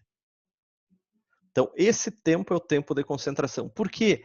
O tempo que essa gota escoa, seria o tempo para encher a bacia. E o quanto chover depois do tempo de concentração não interessa, porque o que está entrando está saindo. O tempo que interessa é o tempo que levou para saturar isso aqui, para encher a bacia. Encher em cima, encher a permeabilidade. Então, depois disso, pode chover um dia, a água vai escoar, ela só vai passar pela bacia. Então, isso é tempo de concentração. É um dos conceitos mais importantes em hidrologia que tem. Certo? Se vocês falarem tempo de concentração é o tempo para encher a bacia, está errado. Eu estou falando aqui para resumir. Na realidade, o tempo de concentração seria o tempo da resposta da bacia à precipitação. Como vai acontecer? Choveu, como a bacia devolve isso? Então, quanto maior o tempo de concentração, mais tempo eu tenho para trabalhar nisso. Mede o tempo gasto para que toda a bacia contribua para o escoamento superficial na seção considerada. Fim da bacia, exutório, foz. Pode ser estimado por vários métodos, os quais resultam em valores distintos. Então, vamos falar de alguns métodos. Esse é Kirchhoff, o mais usual, falamos muito em hidrologia. Calcula tempo de concentração. Eu tenho comprimento da bacia e diferença de altura. Com essas duas medidas, eu calculo o tempo de concentração por Kirchhoff. Temos aqui o método de Ventura, que pega área da bacia e declividade. Dá outro valor. Departamento de água. Não lembro. Departamento de água. Autônomo de Energia Elétrica de São Paulo, não tem nada de água. Pequenas barragens. Olha o tempo de concentração. Diferença de cota e comprimento. É outra equação. Também dá o tempo de concentração. FAA americana. Eu preciso do coeficiente de escoamento, comprimento e declividade. 4 passei. São inúmeros. Daí o Denis enlouquece e pergunta qual que é o certo. Não tem. Quanto mais métodos vocês usarem, quanto maior número de métodos, mais certeza vocês vão ter no resultado. Mas são resultados diferentes. Eu fiz por 3 métodos, nenhum é parecido. Daí entra o engenheiro. Eu estou dimensionando um sistema de drenagem. Se eu considerar o maior tempo de concentração, maior, eu estou pegando o mínimo de segurança, porque eu estou pegando a condição mais favorável. Se eu pegar o método que deu o menor, eu estou usando a maior segurança, a pior situação. Depende de vocês, gente. Geralmente a gente sempre fala, depende do lado do balcão que tu tá. Se tu é o projetista, tu quer a maior segurança, porque o teu tá na reta. Se tu é o cara que tá pagando, tu não tá nem aí para segurança, porque tu quer economizar e alguém vai se responsabilizar. Certo? E isso, Denis, é o bonito da hidrologia, não tem certo. Existe a situação ideal, mas não é certa. Justificando, tu faz tudo. Tu vai chegar a um cálculo mais próximo possível do exato. Mas não é exato, porque não tem exatidão nisso. Tempo de concentração. Não existe método mais correto e McQueen diz que não é possível obter tempo de concentração por um simples método, ou seja, temos que testar vários métodos, o maior número possível. São cálculos muito simples, né, gente? São cálculos simplórios, assim. São métodos. Todo método, toda fórmula é uma simplificação. Vocês fizeram métodos numéricos, eu acho. Não lembro o nome da disciplina. Ali tu vê que todo método... Cálculo numérico. Isso aí, eu fiz métodos numéricos. Na minha época era Tá. métodos numéricos e computacionais. Veja só, computacional. Eu ia falar, para nós também é cálculo numérico computacional. Ali tu vê que toda fórmula é uma simplificação. É uma simplificação. Ela vai ter inúmeros furos. Bhaskara tem problema. Eu fui aprender isso em métodos numéricos, que Bhaskara é uma das formas de calcular a raiz quadrada. É raiz, né? Nem lembro mais. Bhaskara é uma delas. Tem inúmeras outras, mas a gente aprende uma. Quando o correto era tu aprender a pensar e ver as fórmulas, né? Então, não se baseia em um método como uma verdade suprema. Equação de segundo grau, isso aí, Denis. Método é uma coisa que alguém estudou um monte, chegou a um ponto e é aceitável. Vocês podem melhorar isso. Engenharia é melhorar, não é copiar. Tempo de retorno, gente. O que é o tempo de retorno? O tempo que aquele evento vai ser superado ou igualado. Então, tempo de retorno de 100 anos. Estimo que daqui a 100 anos vai acontecer um evento maior ou igual àquele. Certo? Quanto maior o tempo de retorno, maior a segurança. Porém, tempo de retorno é um cálculo estatístico. Nada impede que amanhã dê zebra. Vejam, construir um sistema com tempo de retorno de 200 anos. Bom, joia. Eu peguei 1000 anos para trás, tu é um cara mágico e tem dados de 1000 anos, e pelos teus cálculos, aquele evento que tu estimou se repetiria daqui a 200 anos. Ah, tu fez a obra, terminou, no outro dia chove mais. Por quê? Talvez se tu tivesse pegado 1500 anos, seria outro cálculo, mas tu não tinha dados para isso. Em Porto Alegre teve um fato bem trágico. Conduto forçado Álvaro Chaves. Na rua Álvaro Chaves está sendo construído um conduto forçado de drenagem. Por que um conduto forçado? É uma baixada, então a água vem por gravidade com tanta velocidade que se torna um conduto forçado. Vira uma tubulação sob pressão de água. Ele foi dimensionado assim. Então, vira um conduto forçado e joga para outro lugar. É uma obra de 60 milhões. Ela estava quase pronta há uns 2 anos e choveu e varreu tudo. Destruiu a obra. Então, erro do projetista. Perícia, etc, etc, polícia, o escambau. Não era erro. Ele dimensionou por um tempo de retorno certo com os dados existentes. Choveu mais. Os dados não foram suficientes. Nós precisava de mais dados para calcular exato. Exato nunca vai ser, mas com mais precisão. Isso que nós estamos em Porto Alegre que tem dados, gente. Imagina no interior. Mas o cara foi absolvido, não teve problema nenhum. Até ganhou dinheiro por todo o dano moral que ele teve naquilo. Mas ele estava certo. Ele estava certo no cálculo dele. Então, o tempo de retorno é o tempo que o evento vai ser repetido ou superado. Mas nós calculamos isso baseado no passado. Eu só estou batendo nisso para vocês entenderem. A gente estima que vai repetir. Certo? Ah, é uma falha terrível, mas nós não temos como fazer melhor. Nós estamos prevendo o futuro, gente. Nós estamos prevendo o futuro. É a forma que dá. Então, conceitos aqui. É um período de tempo médio que um determinado evento é igualado ou superado pelo menos uma vez. Pode ser definido como o inverso da probabilidade. Se eu pegar a probabilidade de acontecer, 1 sobre a probabilidade é o tempo de retorno. A forma básica de cálculo.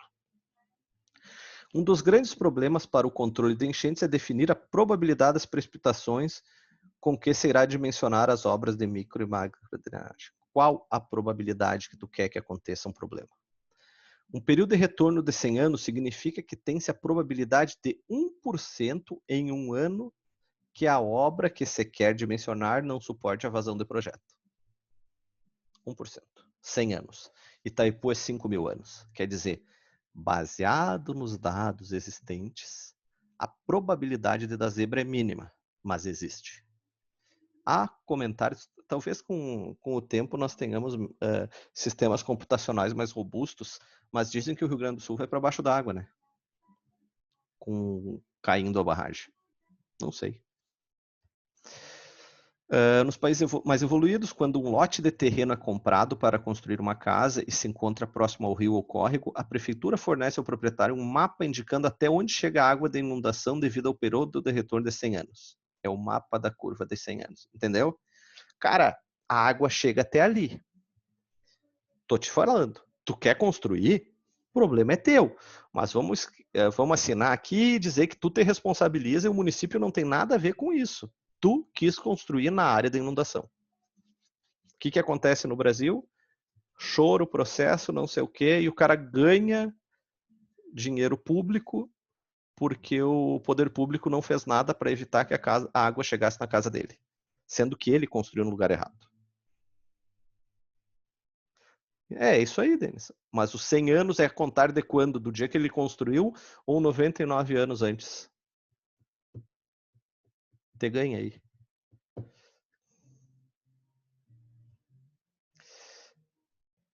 Galerias pluviais, então, no mínimo 25 anos. Reservatório de detenção dentro de um lote, 25, rios e canais 100, bueiro 100. Vejam, qualquer rio bem calculado, todo o contexto, a água poderia sair da calha uma vez cada 100 anos. Vocês não veriam a água sair da calha durante a vida de vocês. Ou veriam uma vez só, se pegar no meio. Galerias pluviais, tubulação de rua, 25 anos. A cada 25 anos a água escoa. Vejam o que é o dia a dia, gente. Cada chuva alaga. Há exemplos fora. Tem locais que não tem o que fazer. Itajaí. Itajaí tem inúmeros estudos que só tirando a cidade de lá. Ou conviva com a inundação. Porque é morro e mar. A água escoa tudo ali. Não tem. O Masato Kobayama, um professor, ele fez... Eu tenho um livro aqui dele. Ele fez todos os cálculos, estudou exaustivamente, ele chegou à conclusão que não tem o que fazer. É muita água dos dois lados. Não tem para onde escoar, cota, etc. Ou seja, vai alagar. Isso é outra condição. Vai acontecer. Vamos nos preparar. Joinville também, mas Joinville escoa. A diferença da Itajaí é que escoa. Foz chove todo dia também. Muita evaporação, né? Aqui alguns períodos de retorno e a vida útil da obra. É só um gráfico de cruzamento. Coletor de águas pluviais em estradas, 2 a 5 anos. Coletor urbano de rua, 10 a 25. Controle rural de inundação, 25 a 50 anos. Controle urbano de inundação, 100 anos. Isso aqui é recomendado, tá, gente? Como não tem norma, não tem regra. É recomendação. Aqui na parte de micro e macro drenagem, algumas recomendações de tempo de retorno, mas o tempo de retorno é escolhido por vocês, projetistas, conforme a segurança que vocês querem adotar no empreendimento. Então, não há regra para isso. Chuvas intensas. Curvas IDF, equações DF curva IDF. Fornece a intensidade pluviométrica ou a altura precipitada em função da duração da chuva e o tempo de retorno. São 4 coisas: intensidade, altura, duração e período de retorno. Aqui é a chamada equação da chuva, certo? Essa equação da chuva, vocês podem pegar nesse software Pluvio da Federal de Viçosa. O melhor local, uma equação da chuva do município não pode ser usada no outro. Ela é específica do município e do local.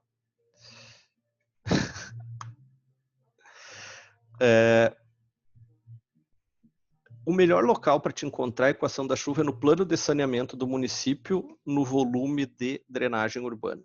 Geralmente, se o plano foi bem feito, está lá. Então, o plano de saneamento é um documento público, você vai até a prefeitura e solicita. Eles te alcançam o plano, uma versão digital, e vocês têm que achar lá a equação da chuva, que é isso aqui. Esse valor de K é 1 milhar, o A é uma fração, o B é uma dezena e o C é uma fração. Esses 4 valores mudam de local para local. Eu não posso usar o mesmo. A forma da equação é sempre a mesma, mas os valores mudam. O que eu vou fazer? Eu vou pegar o tempo de retorno que vocês querem calcular e a duração da chuva. Qual a duração da chuva? A duração da chuva que representa a maior vazão numa bacia é o tempo de concentração, que vocês já sabem calcular. Joga o tempo de concentração aqui e o tempo de retorno e vocês têm a intensidade da chuva. Vocês já conseguem calcular quanto de vazão tem para transportar pela tubulação. Vocês têm a área da bacia hidrográfica, vocês têm a intensidade da chuva, tem o coeficiente de escoamento, temos a chuva de projeto, que é a base de todo o cálculo. Ó, Campinas é outro milhar, outra fração, muda. Trata-se da medida quantitativa da chuva precipitada sobre uma determinada área num certo período de tempo. Essa quantidade é sempre volumétrica. Convencionalmente, a área é fixada em metros quadrados e a medida volumétrica é determinada em função da chuva acumulada. Como eu vou pegar esses dados e transformar numa vazão? O mais simples é o método racional, gente. Coeficiente de escoamento, intensidade da chuva, área da bacia. Então, vou pegar todos esses dados para eu calcular a chuva de projeto. quanto de água eu tenho que transportar. Tudo começa eu saber o volume. Qual o tamanho do caminhão para transportar se eu não sei a carga. Então, essa equação aqui do método racional, eu uso área em quilômetros quadrados. Opa! Essa equação aqui, eu uso área em hectares. É só uma mudança de unidade. Já uso em hectares. Isso aqui é uma equação do método racional um pouquinho mais aprimorada, que tem um coeficiente ajustado para períodos de retorno diferentes. Então, eu tenho o meu coeficiente de escoamento e eu vou extrapolar para outros tempos de retorno e vou ter um aumento dele. Entenderam? É método racional. Só ele tem uma diferenciação nesse tempo de retorno. É o mesmo cálculo. O que fala-se do método racional? É aplicável para a avaliação de deflúvio, vazão superficial direta, tanto para a chuva inicial como para a chuva máxima de projeto. É recomendado para o dimensionamento de galerias de águas pluviais e avaliação de escoamento superficial, para pequenas bacias de contribuição. Sempre que se fala em método racional, fala-se em pequenas bacias. O problema é que não há definição de uma pequena bacia. Considerando a bacia do Rio Amazonas como uma bacia normal, uma pequena bacia é qualquer coisa menor que aquilo. Eu só dei um exemplo. Considerando o Uruguai, vai virar uma pequena bacia. Então, não há na comunidade técnica uma definição correta do que é uma pequena bacia. Então, a gente tem essa justificativa para usar o método racional. Lembrando, método racional é usado para calcular a quantidade de chuva de projeto, a quantidade de água que eu vou ter que transportar com a drenagem.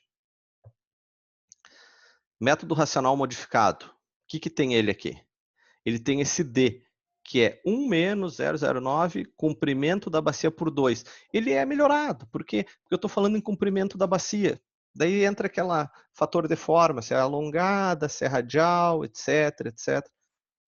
É outro método, gente. Vocês usam como vocês quiserem. Eu estou dando ferramenta, tipo assim, eu estou dando munição para o atirador usar a forma que ele quiser. Esse é o meu papel. Método Ipaiú. É um chinês. Ele é diferente do método racional, mas dá para calcular da mesma forma. Qual a diferença do racional? Eles têm esse K, que é coeficiente de distribuição espacial da chuva, próprio do método. Tá?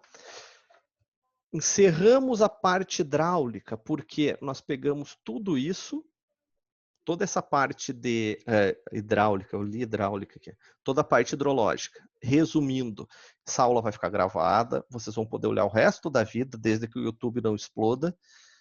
Mas o que é? Eu vou definir a área da bacia, vou definir o coeficiente de escoamento e vou calcular a intensidade da chuva. Escolho... Vai tinha um grilo aqui? Sai daqui, cara.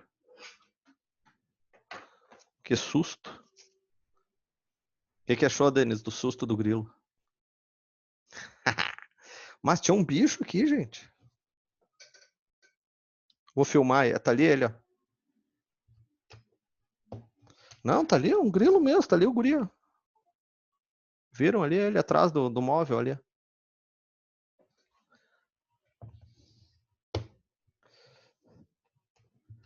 Mas não vou matar ele, judiaria.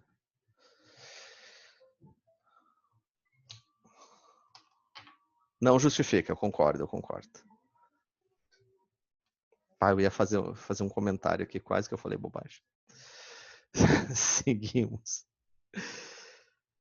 Calculada a quantidade de chuva, chamada chuva de projeto, eu tenho que saber como transportar isso. E usarei métodos de hidráulica básica, hidráulica crua. Tá? Então, o que temos? Capacidade de condução do conduto canal escolhido, velocidade de escoamento, e, em alguns casos, número de Froude, lâmina crítica, energia crítica, são todos dados hidráulicos. Hidráulica é uma ciência crua, é uma física dos fluidos. Alguns fluidos são líquidos, outros são gasosos, mas hidráulica funciona para tudo. Então é uma ciência crua, básica, tá? Tendo o volume de chuva, o volume de água, eu tenho que transportar ele. O que temos aqui? Equação de Manning. Não se queixa da hidráulica, tá, Denis? Mas é a equação básica. Moramos em um país livre, sem censura. Somos todos adultos. País de maricas?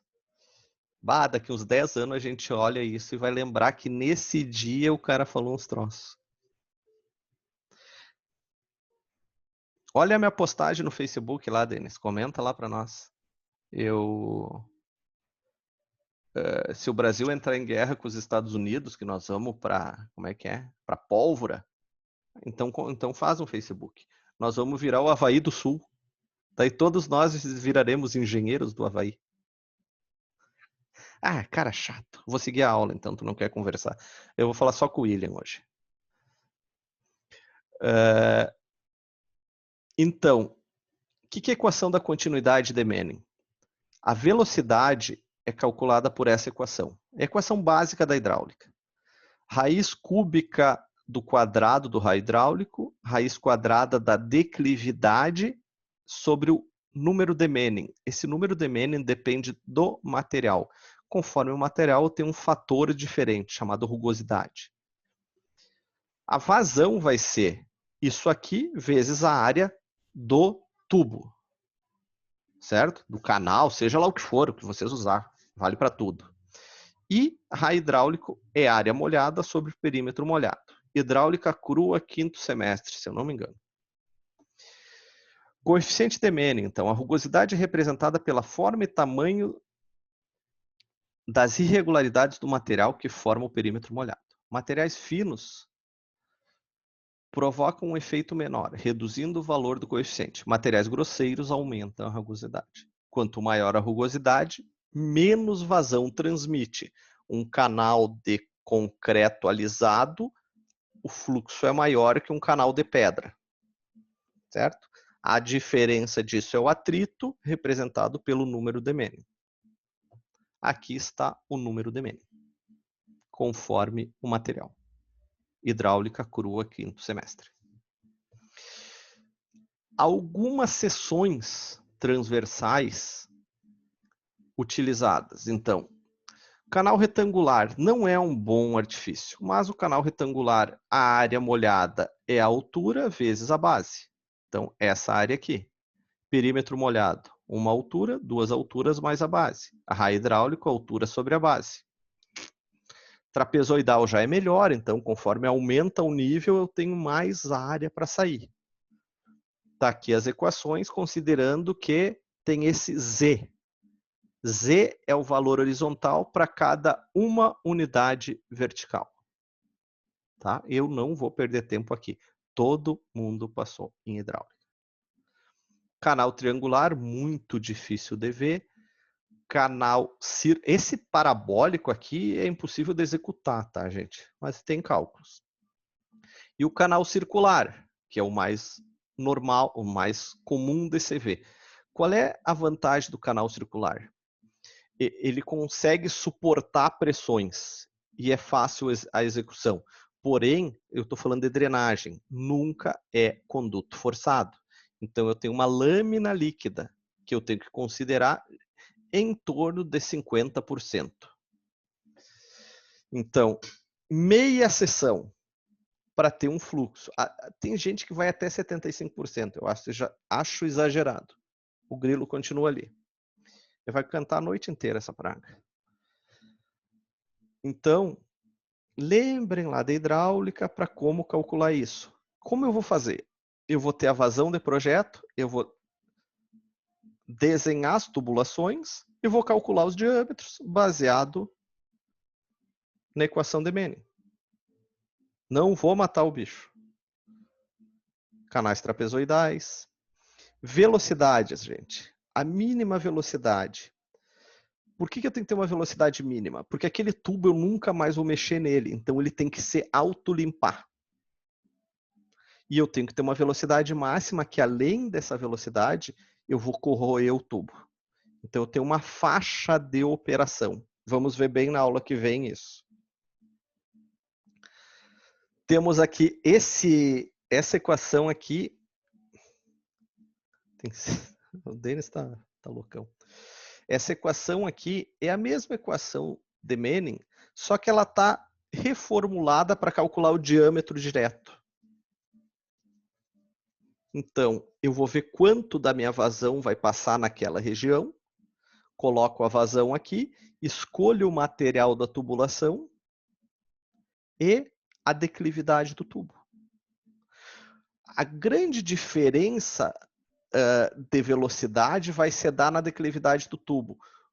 Um tubo pouco inclinado tem uma velocidade baixa. Às vezes eu preciso inclinar mais ele para atingir uma velocidade maior e fazer a autolimpeza. Grande problema da nossa região aqui, um solo muito argiloso, que tubos que não obedecem à velocidade mínima, acaba depositando no fundo, seca, vira um tijolo e eu vou perdendo os tubos. Tem inúmeros casos disso. Gente, não é um cálculo muito complexo. Alguém tem que fazer. Mas é difícil de ver ser feito. Velocidade na tubulação, a partir do diâmetro que vocês calcularam e do material, eu tenho a velocidade. Na aula que vem vocês vão ver planilhas disso, tá, gente? Eu estou apresentando o cru. Ó, velocidade de projeto, vazão máxima de projeto, e aqui algumas lâminas líquidas, ó, de 31% a 90%. Lâmina líquida, quanto de água tem no tubo? Ok? Sarjetas, vamos ver na outra aula. A sarjeta é um elemento de drenagem. A sarjeta, não está errado a água correr no meio-fio. Ela é um elemento de drenagem, porém eu tenho que ter um cálculo de quanto de água vai chegar na rua. E quando a água for passar daquela metragem, ela vai para uma boca de lobo. Então, a sarjeta é um elemento de drenagem. Alguns dados de microdrenagem, tensão... deixa eu só... Aqui dados de microdrenagem, mas eu quero voltar para a tensão trativa. Tensão trativa é a tensão que o fluido adquire para fazer a autolimpeza. Em rede de esgoto, eu trabalho com no mínimo 1 Pascal. Em rede de drenagem urbana, 2 Pascal. Então, eu tenho que ter uma tração, uma tensão que faça essa autolimpeza. Ocorre um turbilhonamento dentro do tubo e vai limpando o fundo. Correto? Aqui tem os exemplos, eu vou deixar para mais adiante, não vou passar agora. Deixa eu só abrir isso. Pode ligar a câmera, William, que agora nós vamos conversar. Eu não quero ir para o exercício, que senão vocês vão ficar focados naquele monte de número e não vão se concentrar no conceito da coisa, que é o que me interessa. O que a gente fez aqui? Nós calculamos a chuva de projeto numa revisão grande de hidrologia e pegamos essa chuva de projeto e transportamos ela a partir de uma revisão de hidráulica. Correto? Então, drenagem nada mais é a técnica da drenagem do conceito de hidrologia aliado ao conceito de hidráulica. Porém, a concepção do sistema é totalmente drenagem. O que faremos quarta que vem? Nós vamos falar sobre a parte de drenagem básica, que é tubulações. Vamos entender como é que liga o que no que, uma aula quase de projeto. E na outra semana nós vamos para métodos alternativos, que é a drenagem daqui para frente, que é o que nos importa, gente. Ficar repetindo o que já fizeram é legal, funciona, mas nós temos que mudar a coisa. Nós temos que trabalhar em melhorar, certo? Talvez o melhorar para ti não seja para todos, mas tu está fazendo uma contribuição. Então, botem isso na cabeça. engenharia não é copiar. É ter é tentar trabalhar em prol de uma condição cada vez melhor. Certo? Dúvidas? Jesus, essas aulas EAD, o cara vira uma arara falando. Na aula presencial tu não fala tanto sem parar, assim. Tem alguém que te interrompe, tem um Denis falando piada, daí outro fala que não. Sem contar que metade não tá na aula, né? O Grilo levaria meia hora na aula presencial. Passa aí o cara. Perdi o parceiro. Putz, grilo. Vem cá, rapaz, vamos dar tchau pro pessoal. Vou pegar o dog aqui pra ele dar tchau pra vocês. No teu ombro tu vai ver. Vamos dar tchau pros guri. Aqui, ó. Vem cá. Vamos dar tchau pros guri.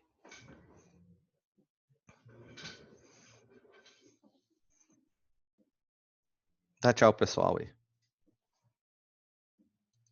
Olha. Acordou? É menino ou é menina? É ele? Nasceu ele, né? Não sei.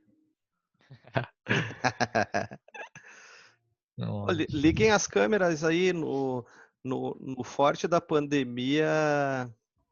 Nós fizemos uma foto da aula cheia de cachorro. Ah, massa. Tinha uns 10 cachorros.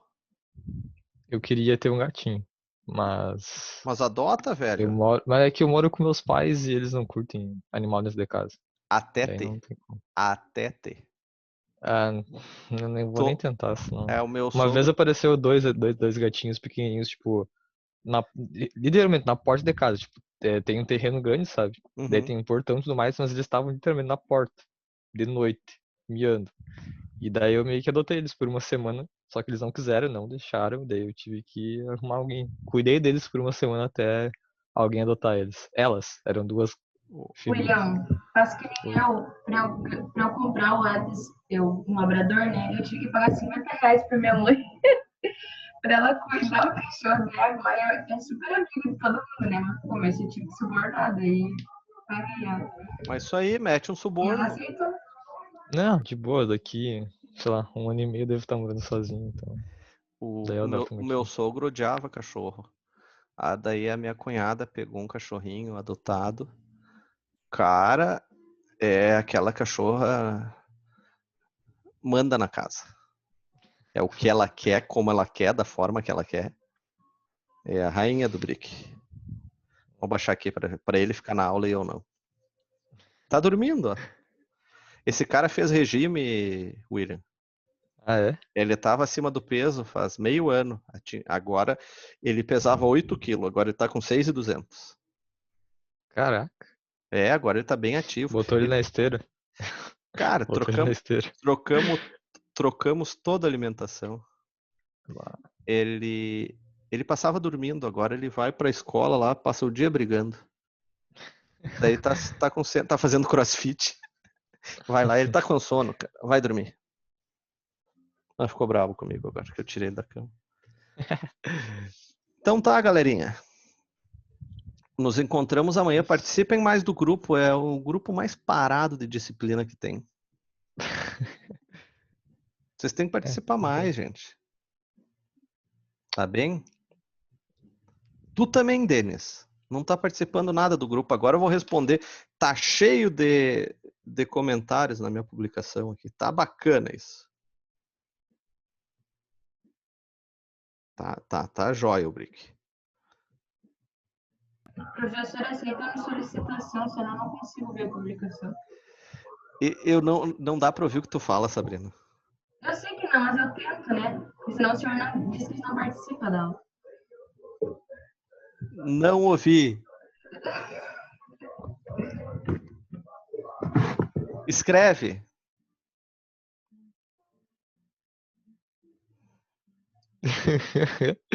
Pô, eu consegui ouvir, eu acho. Eu não consegui, cara. Eu não entendi. Bombou a publicação. Aí, Aline, participa lá, tá divertido. Agora eu fiquei curioso. Tá divertido, participem. Deixa eu ver. Eu tenho meus clientes cativos. É só É no, porcaria. é no Facebook isso? No Insta? Claro, eu uso o Facebook, cara. Cara, foi muito tempo que eu não abro o Facebook, peraí. Eu adoro o Facebook. O Facebook é coisa chinela.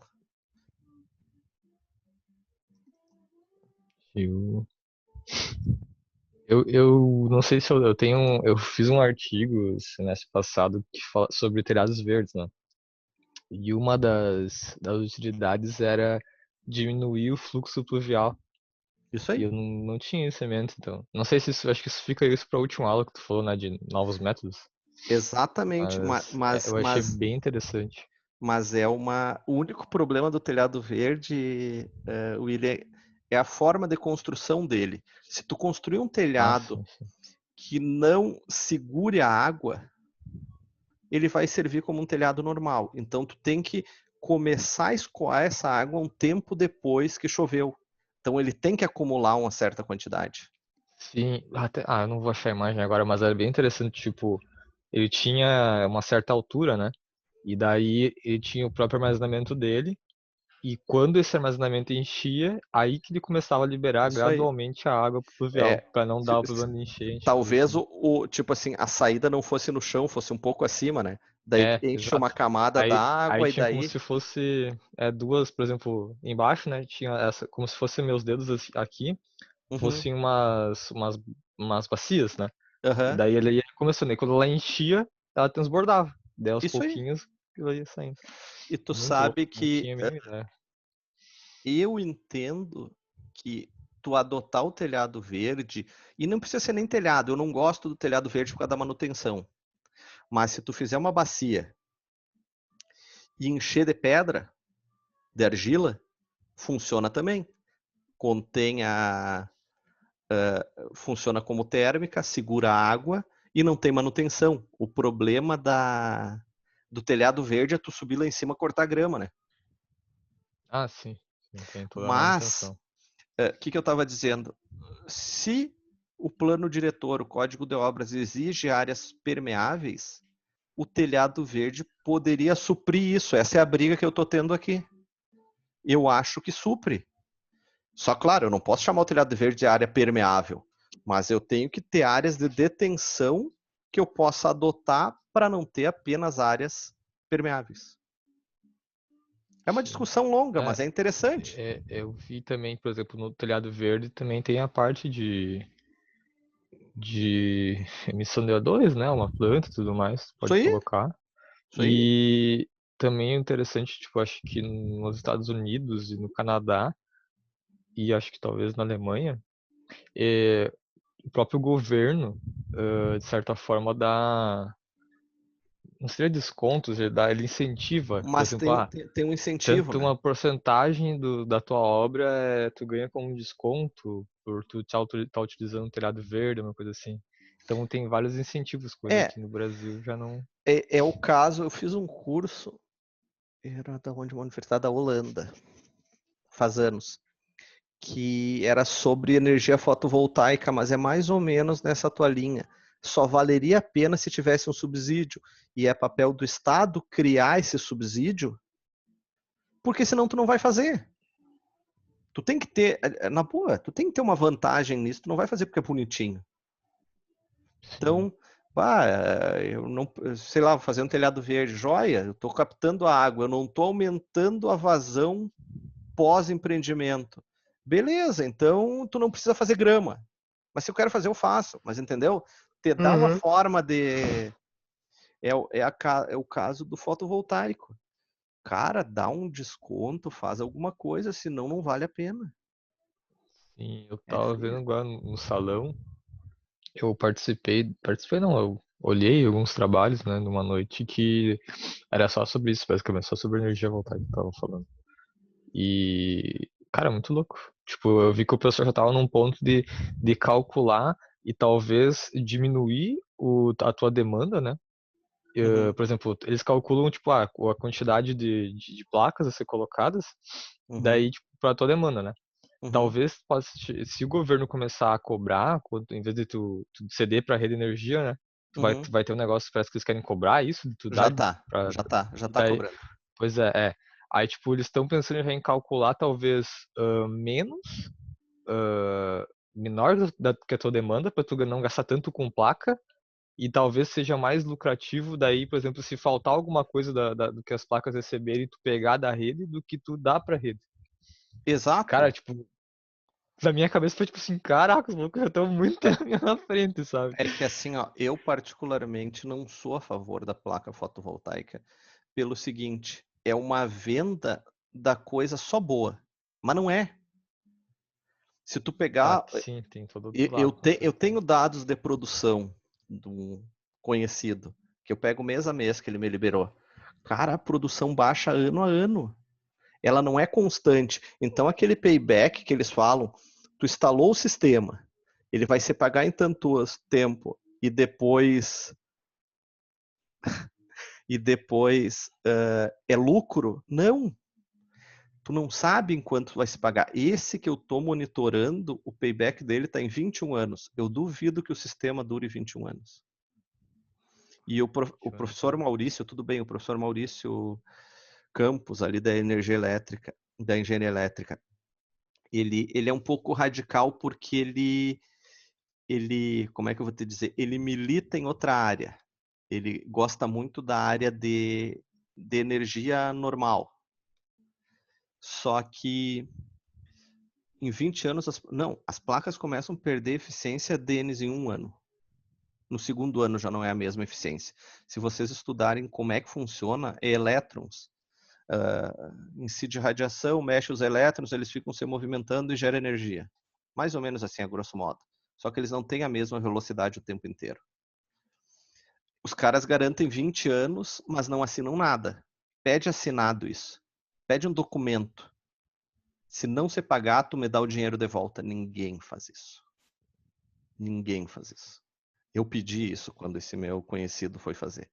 Ninguém fez. Assim disseram meus parentes que fizeram. Exatamente, essa é a venda, cara. Por isso que a gente tem que tomar cuidado. Voltando, o professor Maurício sempre fala o seguinte, e o que tu faz com essas placas que estragaram?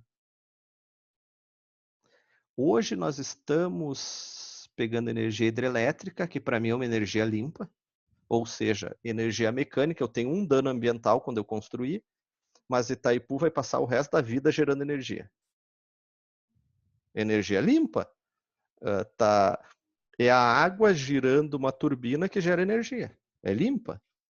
E o Maurício fala o seguinte, essas placas têm que ser substituídas. E o resto das placas velhas é lixo. Estou gerando lixo, alumínio, e vou fazer o que com aquilo? Então, não é que eu sou contra ou a favor, mas eu acho que tem que ter todos os poréns, toda essa coisa que vem assim, como é que eu vou dizer, é a solução, é a única alternativa, não é assim. Só que tenta trabalhar falando diferente. Tu é o contra-corrente, sabe? Última coisa, eu fecho a aula. O que tu falou do governo mudar o valor é o seguinte.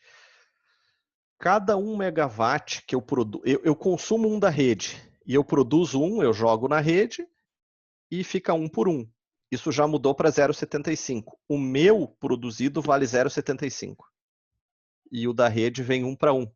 Então, eu tenho que produzir 1,25 para pagar um da rede. E a progressão, eu não sei em quantos anos vai ser 0,5. Por quê? Porque tu não pode. Isso só é útil quando a gente não tem produção de energia suficiente. Quando tu tem um sistema robusto, tu não tem por que descentralizar. São correntes, William, são correntes. Tem gente que pensa que tem, e eu não concordo. Eu acho que tu tem que ter um sistema robusto. Sim. Entendeu? Tipo, aí que não tem nem, né, não adianta, aquela discussão, né, sempre vai ter, cada um pensa de uma maneira, né. Claro, eu entendo No que fim, ninguém tá certo e ninguém tá errado, né. exatamente, são formas de pensar. E eu penso o Uhum. seguinte, mas é a minha forma. Não sou comunista nem nada, mas eu acho que energia tem que ser do Estado, porque é essencial, é estratégico. Olha o que aconteceu no Amapá, gente. O sistema espanhol lá, Meu Deus. ó, não tem. Só que também não pode ser um sistema estatal defasado. Tem que ser robusto. Tem que ser robusto. Eu concordo contigo, Denis. Não tem como ser um por um. É bonito, né? Tu pode ter um sistema estatal capitalista que gere lucro. Sem protecionismo, sem nada. Mas tu tem que ter na mão isso. Tu não pode... Cara, a energia aqui do Rio Grande do Sul é chinesa, gente. Não sou nada contra os chineses. Eu adoro os chineses. Se terminar com os chineses, você vai com meus produtos. As coisas que eu gosto. É que tu não consegue mandar embora, Denis. Tu tem contrato. E não é tão simples. E assim, ó, o que acontece? Tu privatizou. A privatização não é uma venda. É uma concessão por X anos. Depois volta para o Estado. E volta de qualquer jeito. Então, só funciona isso de mandar embora se tu já tem uma solução para se for embora. Mas tira a RGE aqui do Estado. Tem CE para voltar? Não tem. Não tem o que fazer. Concordo contigo. O problema é o cara fez o concurso. Eu fiz concurso. Mas não é por isso que eu vou sentar lá e ver a coisa acontecer. Eu estou dando aula aqui de noite. Porque eu acho que a gente tem que ir atrás. Mas tem cara que, não faço mais nada. Ninguém me tira daqui. Isso aí tá errado também. Tem que ter formas de cobrar. Mas tem isso que tu falou, Denis, é a maioria. Olha, tu pinça gente diferente. Vambora. Até mais. Cuidem-se, vão devagar para casa. Até o fim do semestre eu vou providenciar um... Tu pode aparecer na aula, viu, Aline?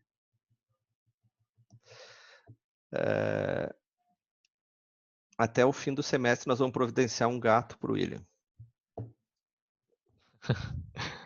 Nós vamos vamos mandar um abaixo-assinado pro senhor Marques de Mello, pai dele.